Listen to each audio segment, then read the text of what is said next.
first stop was We Are Street Life, a local charity which provided support and advice for vulnerable young people in the area.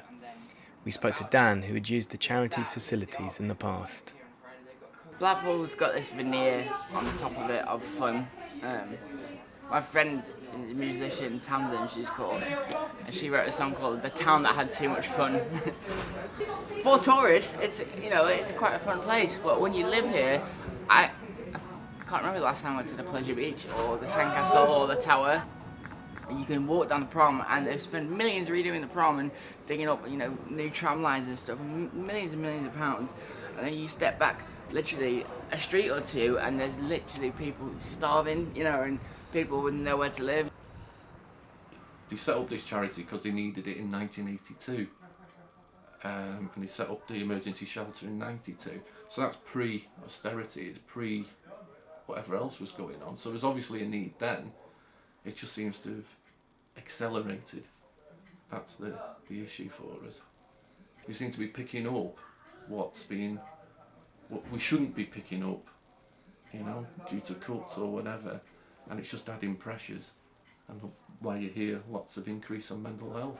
We then visited the Grange, a vibrant community hub which provided a farm, garden and community shop for local residents. One of the Grange's managers, Jackie, showed us around the shop. And then this side is actually the side where we do the food pantry.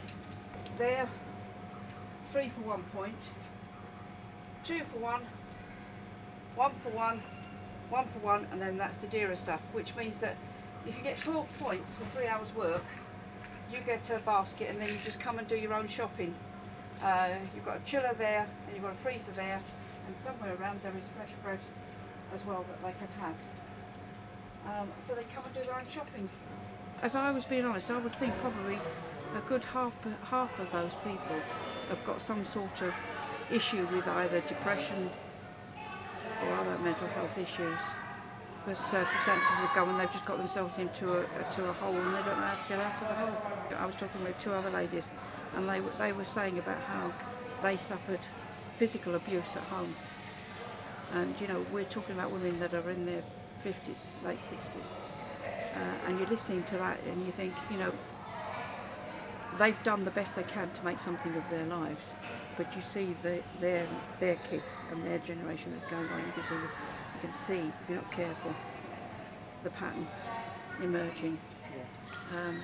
And so our aim is particularly with the older people, is to show them that they've got an opportunity to be a figure for their children, so they don't grow up exactly the same. Because you don't want that. You wouldn't want that. I wouldn't want anybody to have the life I had, and I don't repeat that. Yes.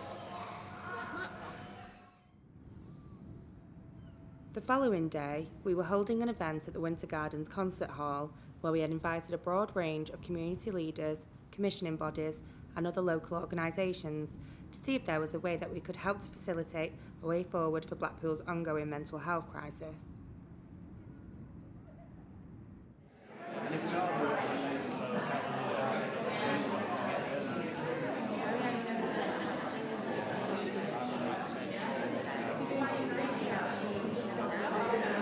Right, so it is showtime. You can see everybody has started to arrive. We'll be beginning in a few minutes.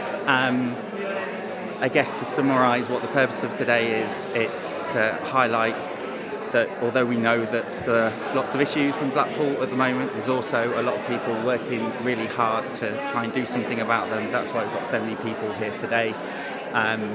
What we hope that the event will do is bring some of those people together and work out, are there any other ways that we can bring all the different work that people are doing together and integrate things in a different way, and ultimately leading to better mental health outcomes for Blackpool.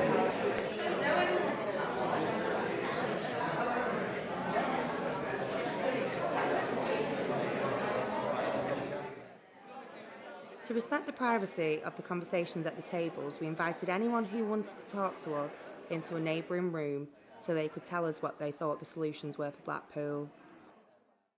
We cannot write a prescription to solve this problem. We've got to start to address the causes, and From my point of view, the health service, but from others' point of view, the police, social care services, local authorities, the ambulances, the mental health trust.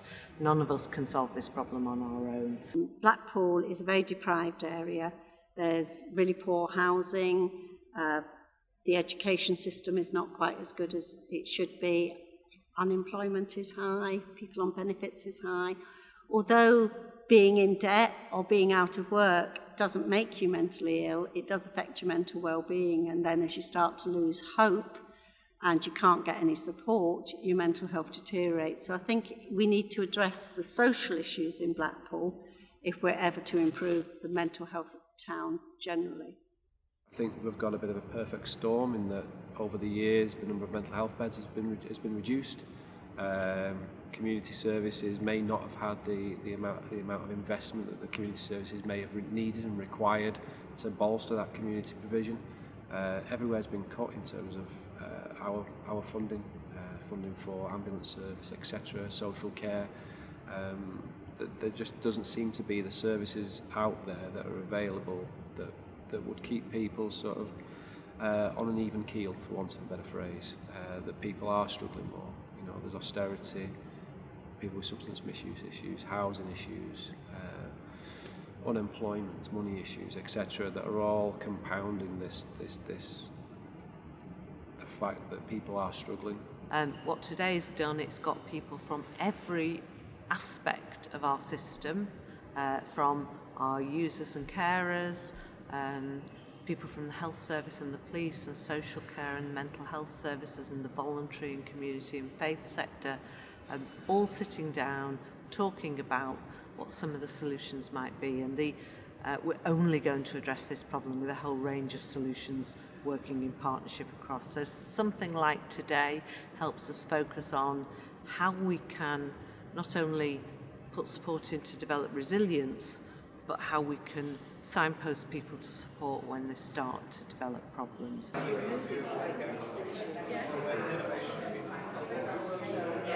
I think that everybody was really enthusiastic.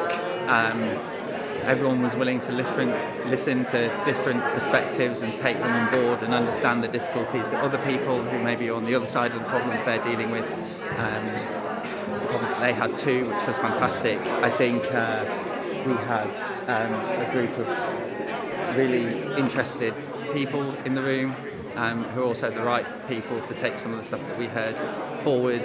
And I guess the other thing that was really pleasing was that I feel like, you know, it's not just going to be about today. There'll be lots of steps to come in future, and that was my main concern, is that, you know, we don't just make this an event, we make it the start of something that will hopefully make things better for people in Blackpool, and I think we got that. So yeah, really positive, and looking forward to what comes next. To be continued. To be continued, yeah.